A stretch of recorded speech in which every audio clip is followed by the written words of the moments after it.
beautiful. You're so beautiful. The way you smile, it just takes my breath away. So picture perfect, I could look at you all day. Said it 1,000 times, I know it's so cliche. You're so beautiful. You're so beautiful. Hey, all you beautiful people, and welcome back to episode 5 of the Happy Campers podcast. That song was Picture Perfect by Abe's Young Prodigy and Young Tree, a part of Abe's new album, Zebra.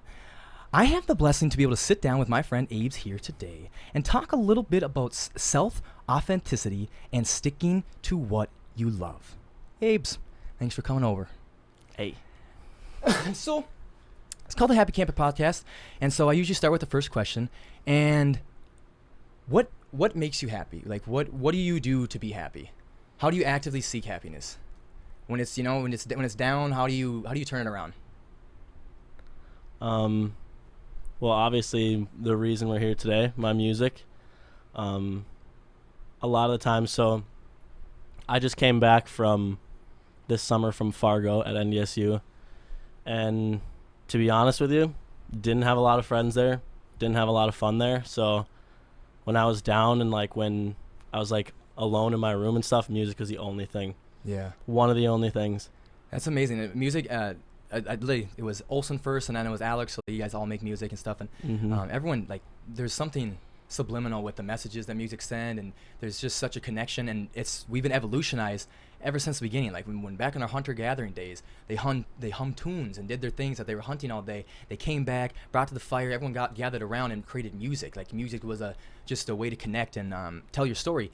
And I think that's just the way that people continue doing that today. I think that's why a lot of people create music, because not a lot of people are good at talking in front of people. Some people get camera shy and whatnot, but a lot of people can just get lost, like Kanye.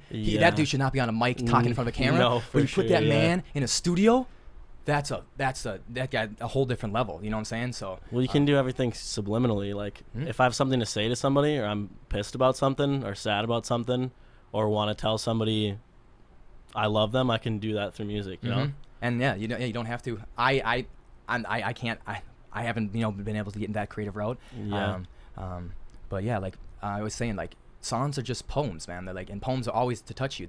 Songs have tune, and yeah, you can subliminally tell somebody something you want to go, and you subliminally get a message across. And I think that's beautiful. And I like your music. I like Olsen's and Abe, and Alex and Olsen's music too, because you guys are all pretty positive most of the time, you know. And that's true. We kind of came from a different background. We don't have that, that gangster rap negative background. Yeah, we don't have like much of a struggle to talk about, so yeah, literally. So you started your music, and I know that's what you do a lot, and for creating makes you happy. But where you first stood out, that made me mad because you beat me. I was fucking pissed you beat me. That's why I stopped. That's why I didn't do it yet, because you beat me to it. But you were able to put yourself out there first, and I know you got a lot of shit from it. But you started your YouTube channel in 10th grade, whatever.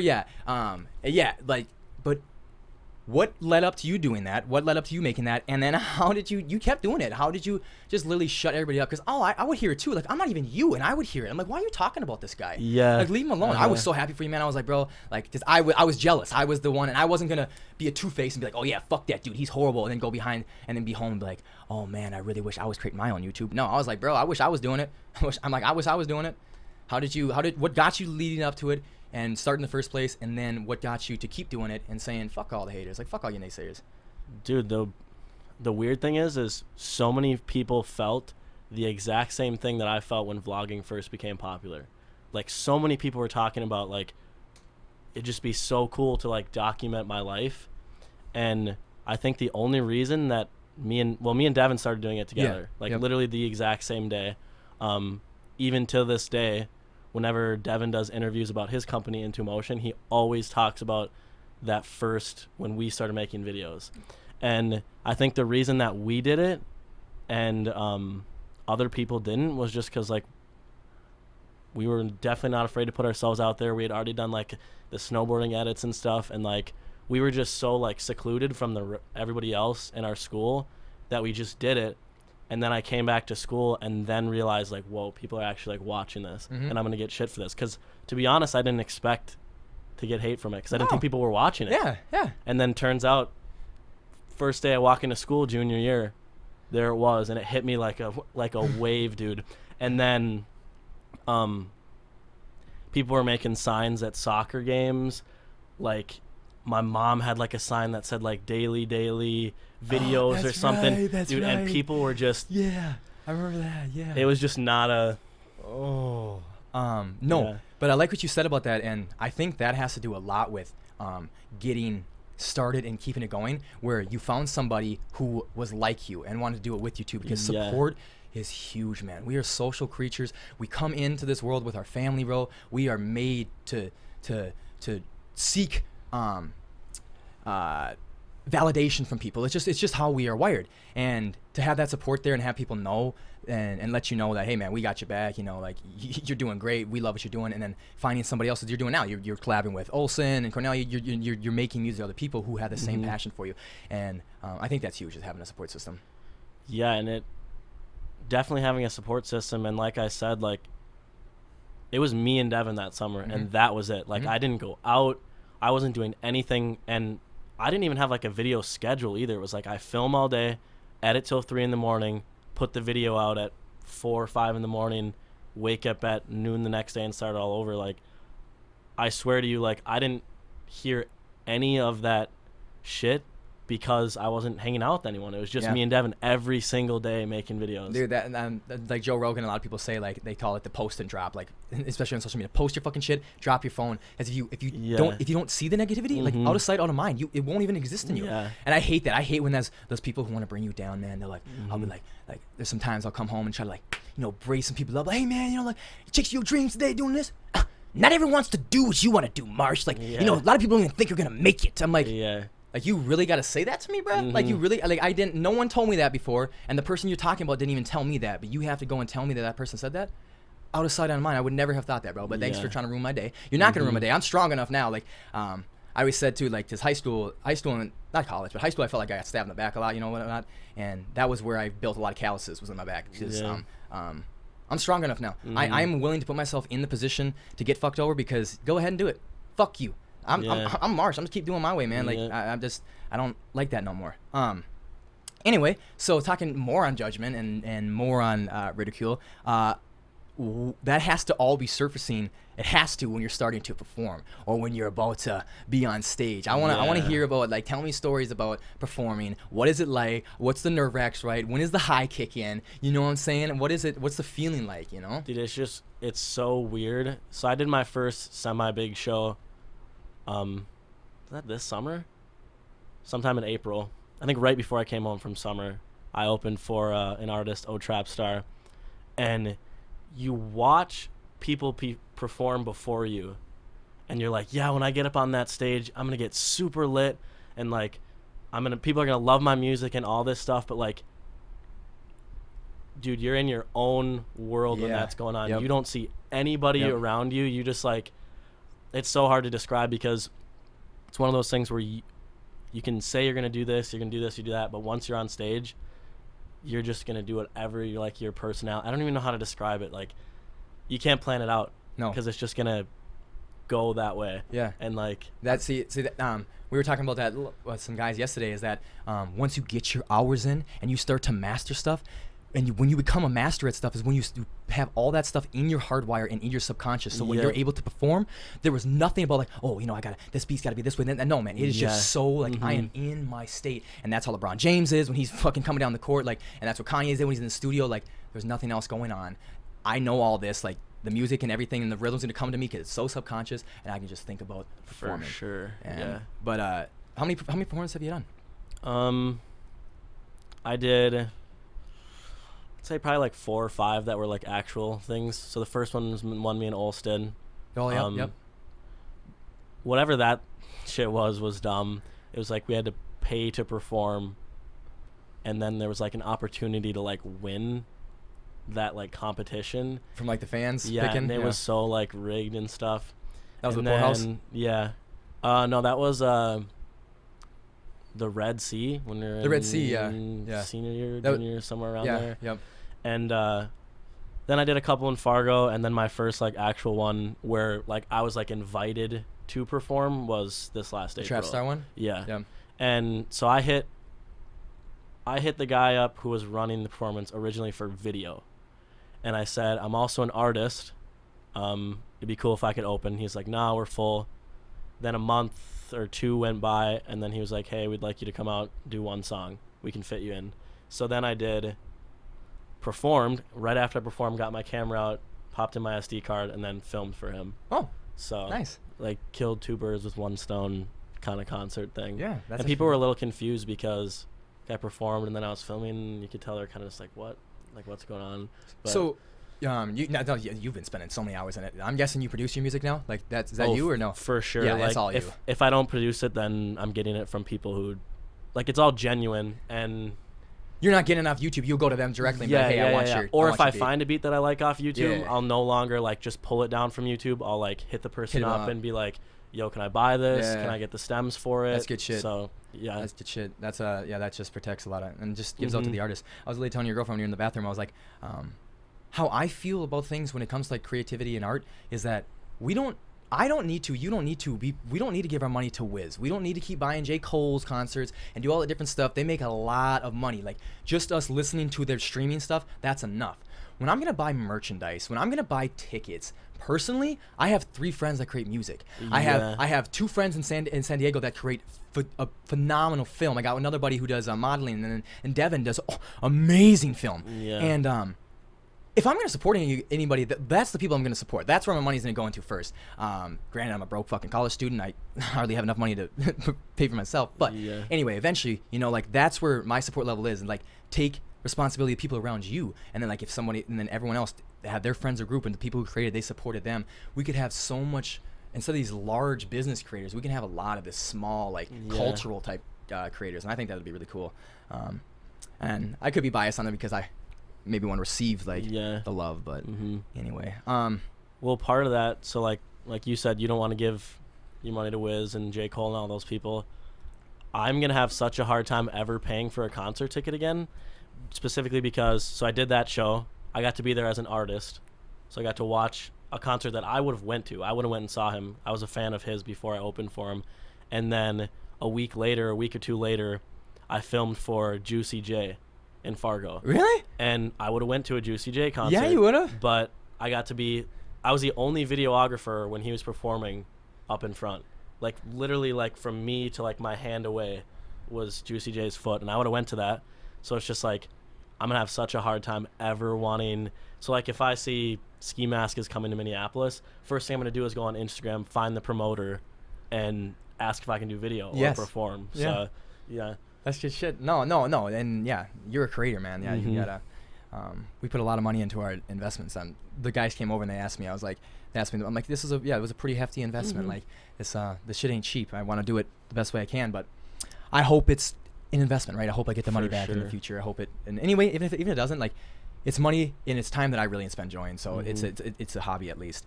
So I want to keep continuing on it because just like I want to just pound it in and get what are your specific sides. So when it comes, man, when you finally just keep hearing that shit, like they just keep talking, people are sending you shit, they're talking to you here, or like Alex was saying, he's like, he would come home and then hear things and find out things about him. Like, he's like, the fuck? He's like, this isn't true. Where are you guys hearing any of this stuff? He's like, how do you hear this? How did you hear this? I'm in Florida. How did you hear this? And like, I know I get those things too. I'm like, no, but like how personally, how do you just shut it down and shut it out and handle that hate? It's all motivation for me. Oh yeah. For turn sure. to a positive. And like you said, how you had calluses from it, I've been going through the hate since I started making YouTube. When I started making music, and luckily I was me and Olsen were kind of like the first ones to do it in our area. So quality wise, people didn't care at first because they didn't know what potential you could go to. Because for a lot of the music that people get hate on or don't like, it's because their quality isn't there. Yeah. Because obviously in today's day and age, you don't need good lyrics, you don't need this and that. So if you sound good, then you're normally good. But like, luckily we're the first ones to do it. Yeah. So it wasn't like extreme hate at first.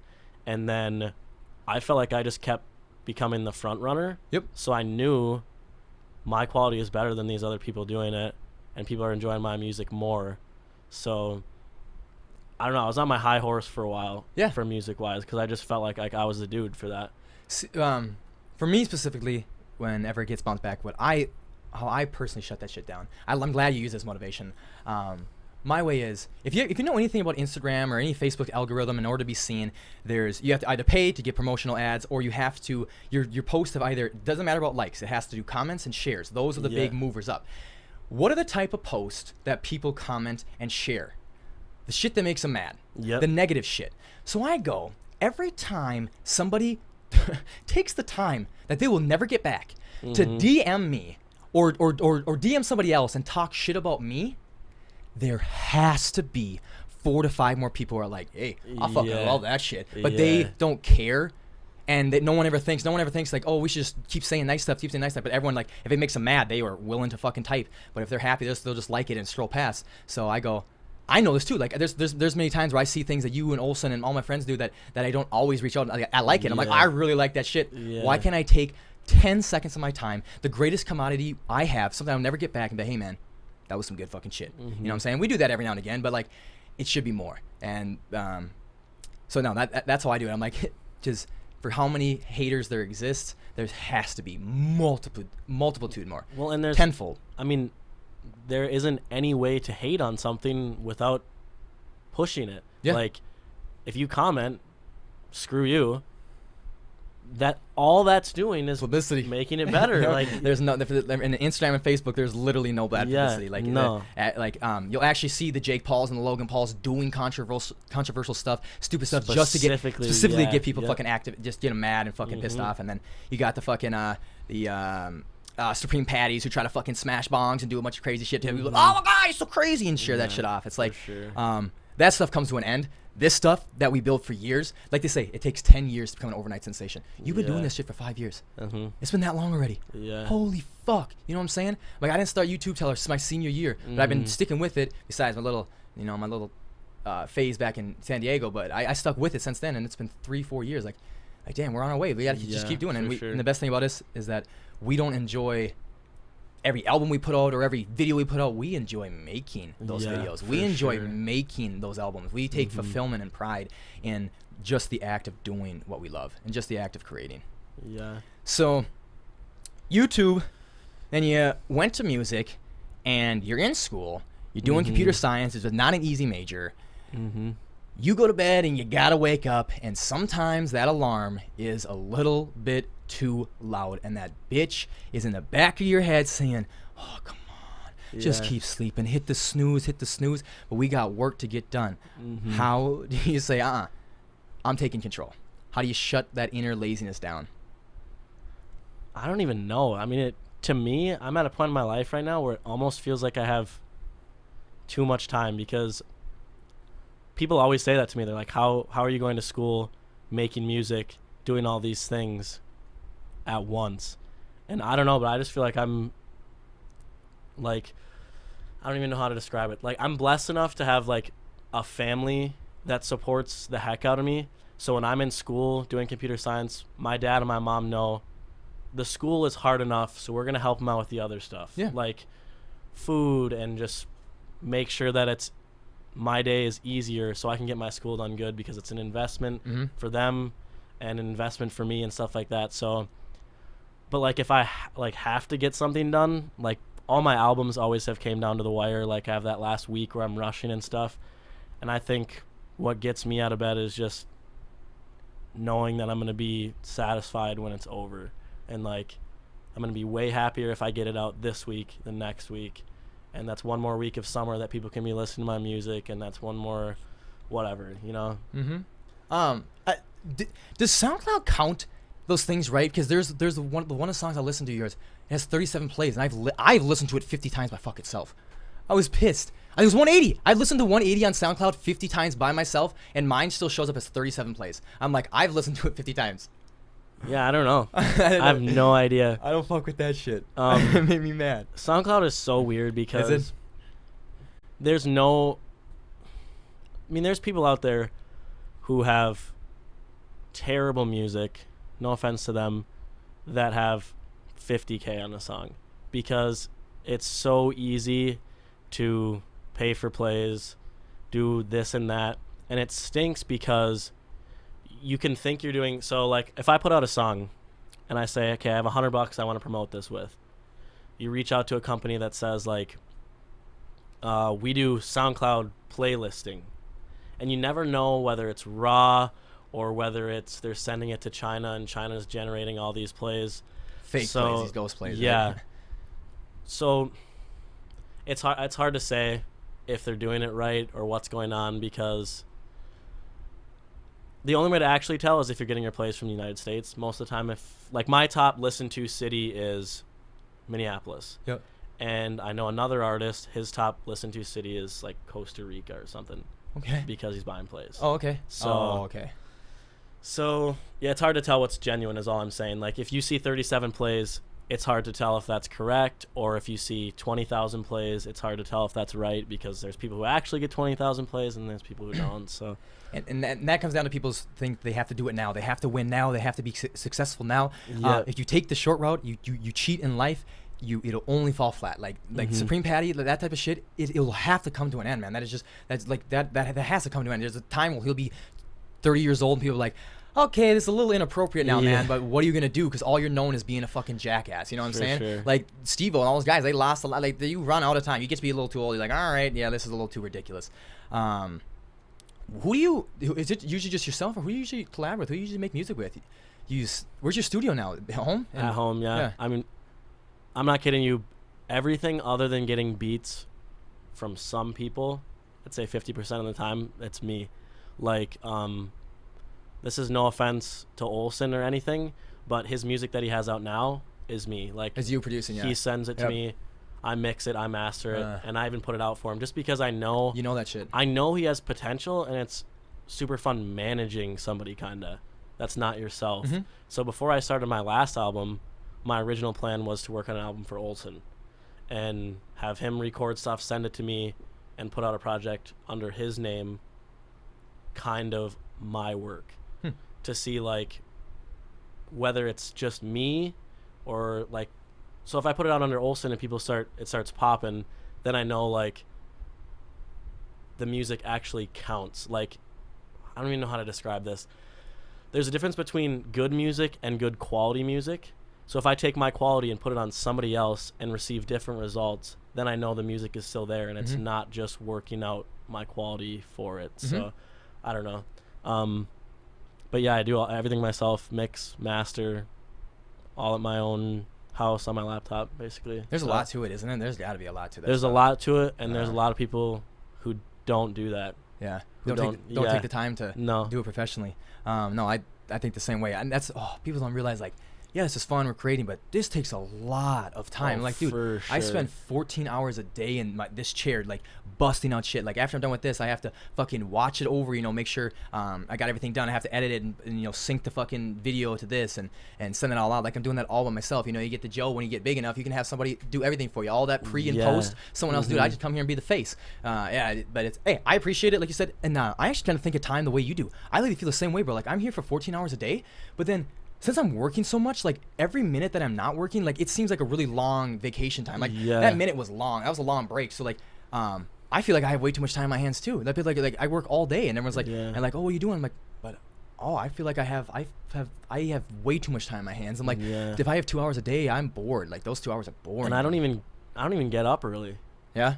You're not an early guy? No, not even close. I mean, like, and I still, like, feel satisfied with every second of my day. You're a music guy, so you probably get like that late night creativity buzz. Sure. There's something with that. People always say that, like, a lot of like the writers and stuff, like comedians, they'll just go out, bust their day and do their shit, create their podcast, and then when they get home at night, they have a little drink, and then all of a sudden the stuff starts flowing, and that's when they start writing, is at night. And I've heard a lot of that stuff. People will blog at night, and I actually write at night now too, because I think there's just something that has to happen. Well, I'll leave her house at 1:30, and then go home and have a full day of making music till 4 or 5, go to bed.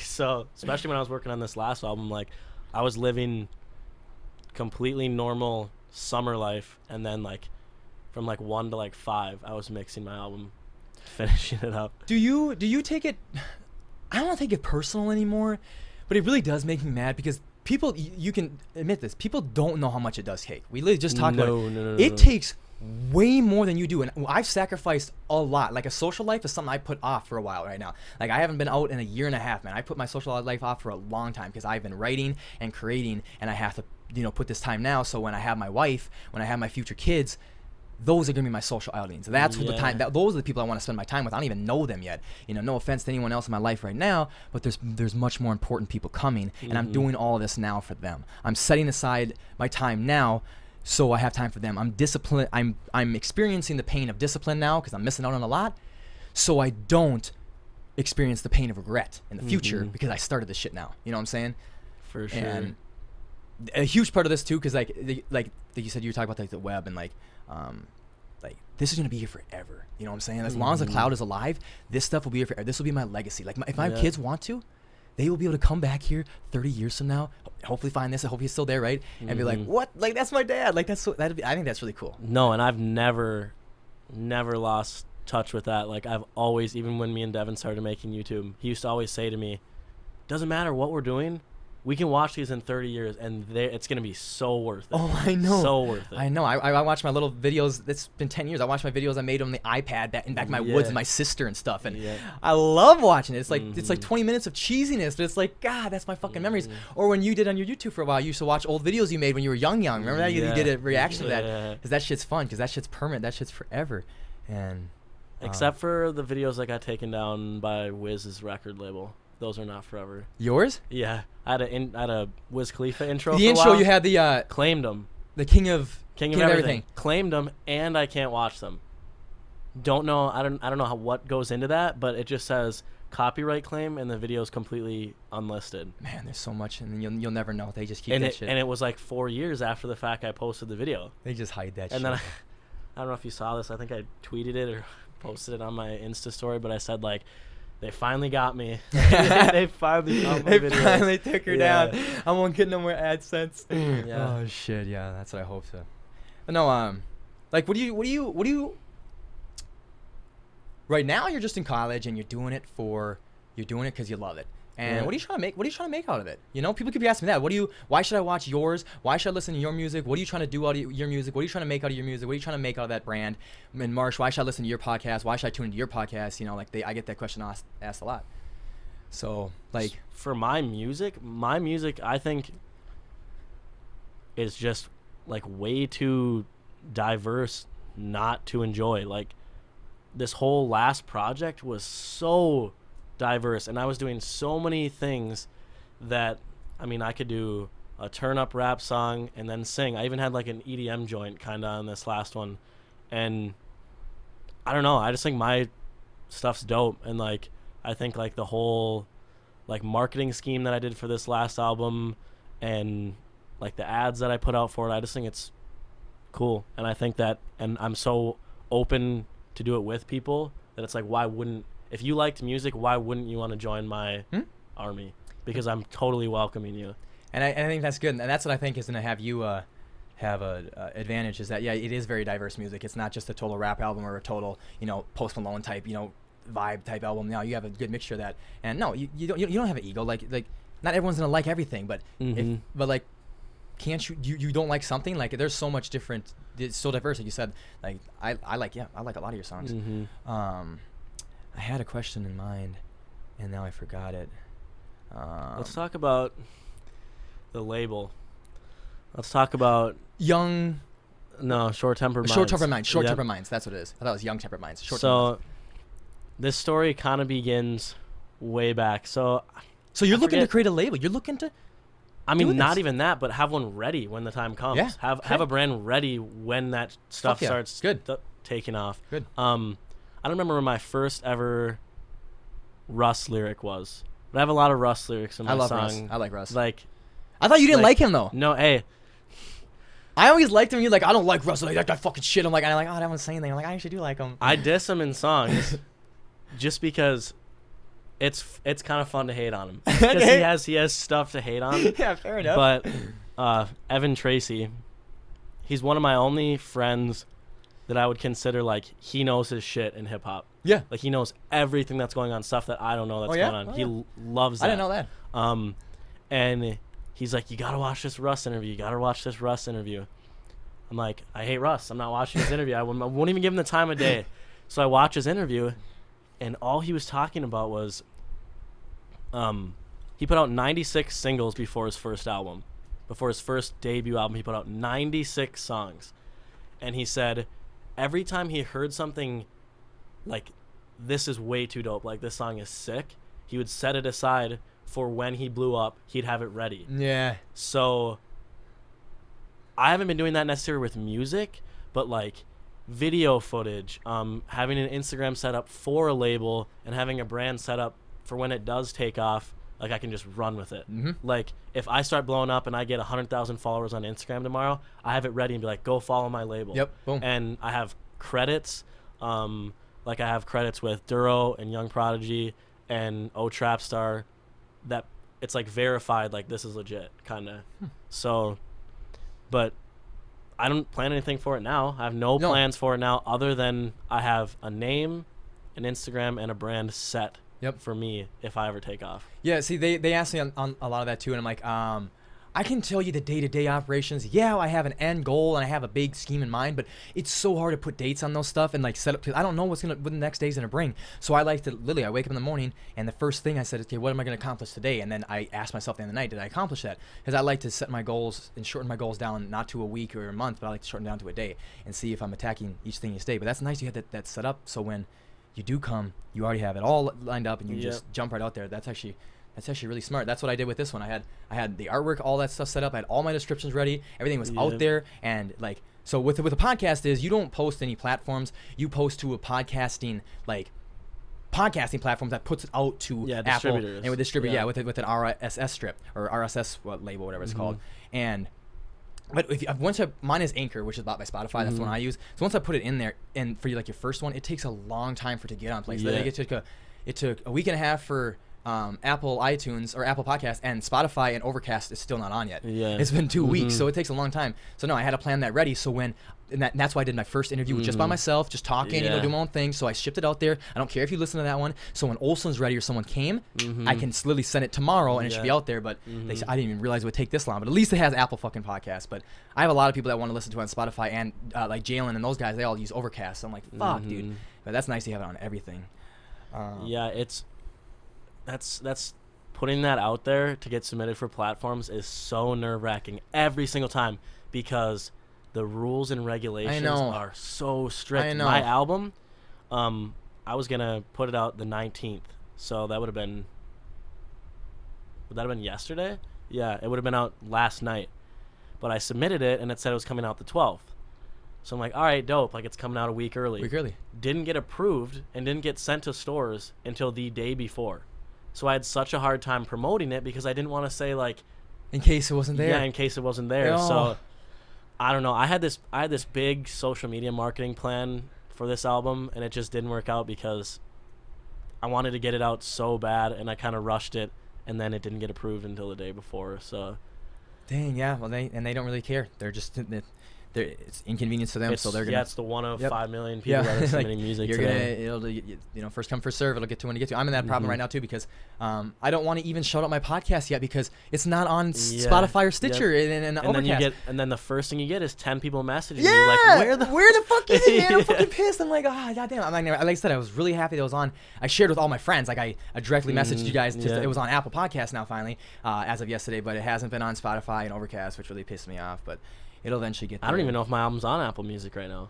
I was going to ask you, there's not. It's obviously not. I was going to ask you if you can do that, because I only have Apple now. I deleted my No, Spotify. I can, and it goes, but way later for some reason. Way later. Yeah, I mean, Apple's huge. So 180 I think 180 just made it on Apple Music like a week ago. That's or ridiculous. Something. They put that out in May or something. I don't even remember, but see, you never know what's going on. I guess just shows you how planned out these other guys have always had it. It takes a lot of planning, man. It's a lot of the diligence. You got to take your time. Yeah, you just gotta have a lot of content ready. Like that was the goal with this last project was, I was playing songs off this album in December. Yeah. There were songs on this album that I worked on before I started working on my last project. Mm-hmm. So I wanted to it didn't work out the way I wanted to, but I wanted to have videos ready. I wanted to have pictures ready. so I could just flood my Instagram when it came out. And yeah. No, I agree with it 100%, and that's what I was telling Alex and whatever, because I was like, oh yeah, I told Olsen, I'm like, yeah, Abe's and Alex come tomorrow, and then I just told Alex when he left, and I go, Abe's coming, like, oh, cool. I'm like, yeah, I like to just fucking pound them out, and then like, I'm a fucking Taylor's gonna have later off the weekend, probably on Monday we'll film that, and then Daisy's up in Canada or something right now, like I want to connect with her before she heads back, and then I'll be so good and all set all the way up to the 12th of September, which I'm gonna ship out to San Diego and bring all this stuff with me, and I have a few podcasts set in San Diego and a few podcasts set in LA, nice. So I'll be out there for 4 days jamming in like 12 fucking podcasts, which I'll have 12 weeks of podcasts. I'll go bust for 4 days and then edit for a week or two, and I'll have 3 months of podcasting. That's dope. So I think that's huge too. That's what I do with my Perrys and stuff. I always film in seasons. I really like filming in seasons. So like I have like a lot of time I just like chill and like, because like, and then like that for me allows for the biggest amount of growth. So you go, your first 6 episodes may not be good because that was all done in the first section. But then you have a whole month to think about and get feedback from people before you plan your next session. Just like I got to hear what people liked from Perry. I got to hear what people wanted, and I came back with episode 7, which was Legs, and that one blew up. Like that one had like 5,000 views across all the platforms. That one blew up. That was the one because I was able to have a month of due diligence, and I'm like, what do they really like? I'm like, okay, they like this, they don't like this, and I was able to like really plan it out. So that's why I like to do the thing. This is one I don't really know about, and I hear a lot of like country music and a lot of music they're gonna stop and get away from this. They're just drop singles and stuff. But like, what goes behind making a project and like making an album? Like how do you choose a theme of an album? How does like they all work together? What's the whole point of an album? I don't know. I don't know anything about that. Okay, I'm gonna go through what I think, and then I'm gonna talk about the process of this last album because it was way different. But I regret 3 projects early. I wish I would have put more time in.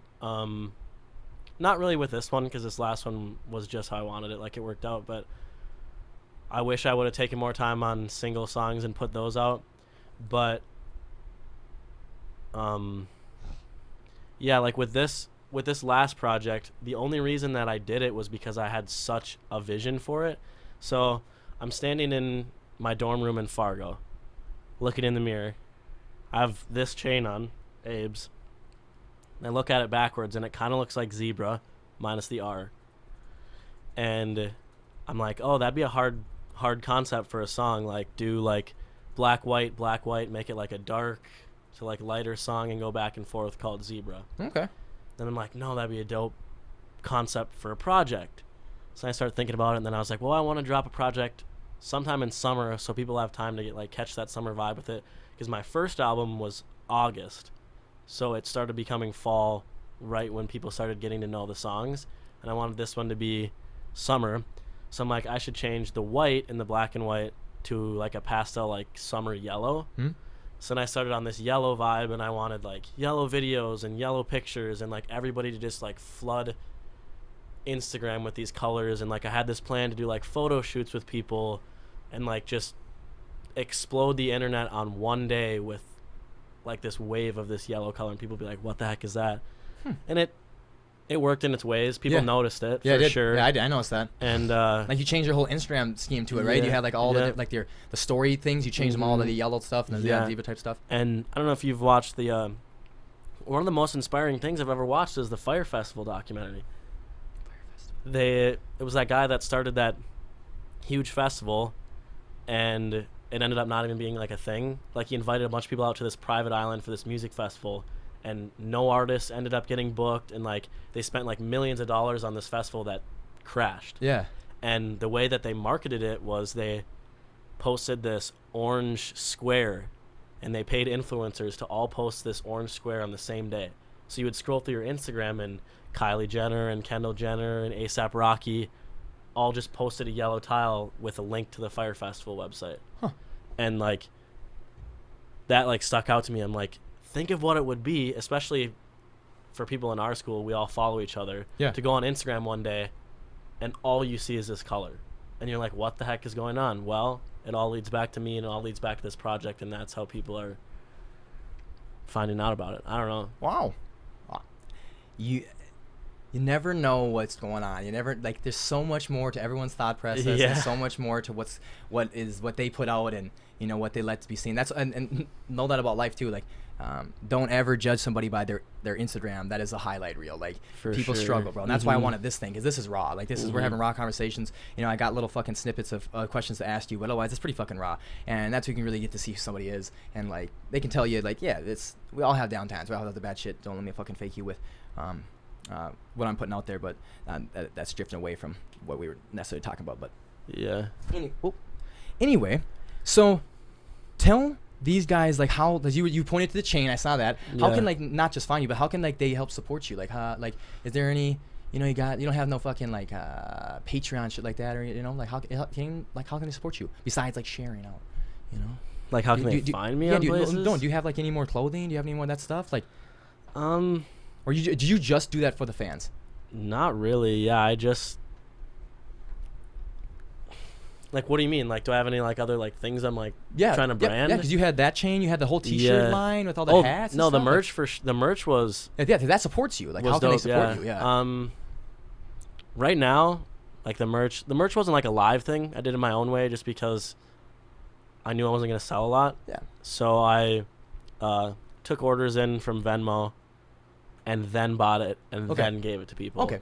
So I guess just stream my music is the only way. Yeah, I guess so. Yeah. And then once I introduced you in the beginning, especially on the video for YouTube, all your descriptions and all the things will pop up. But share them once again. How can they find you? What should they expect from you? And why should they listen to you?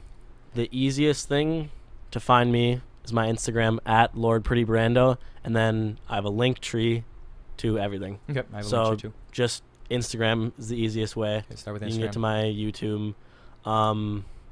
Stuff you can expect from me. Probably no more albums for a while. I'm gonna take the Russ route, and I'm gonna put out music that I like.